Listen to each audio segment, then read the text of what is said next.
one owes us anything, but we owe ourselves absolutely everything. You ready for a little motivation? Yes, we are. Antonio. Best-selling author, motivational speaker, creates the life you want. Think about how fired up you were, who you wanted to talk to, what you experienced in that moment was something I like to call day one energy. They just won the national championship, the biggest thing you could ever win. And here this man is standing in front of them, their coach saying, don't let this be the best thing that ever happened to you. Allies are those people that do encourage you, that do inspire you, that do challenge you, and they test you to be the absolute best version of yourself. But he said, hey man, you need to figure that out.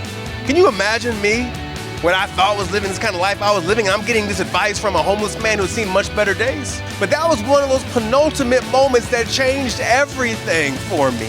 Yeah, first and foremost, think about that person in your life, male or female, that's always saying they're fine, and check in on them. You can say, I hear you say I'm fine. Yeah. How you really doing? Now, to ensure that we are regularly playing to win, to ensure that the best thing is ahead of us as opposed to behind us, we have to ensure that we don't do this alone.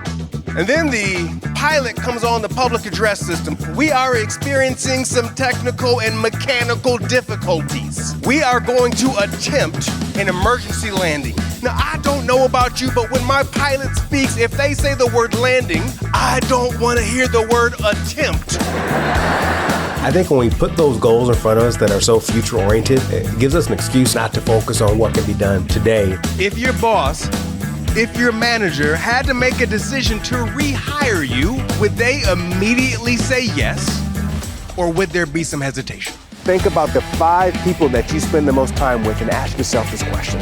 Do they make you better? Well, if there was anybody who was sleepy out there, you woke them up. Right. That last point. Allies don't call people out, they call people up. The best thing that happened to you is ahead of you and not behind you. But I want to remind every individual in this room is that you are the life-altering event that you've been waiting for.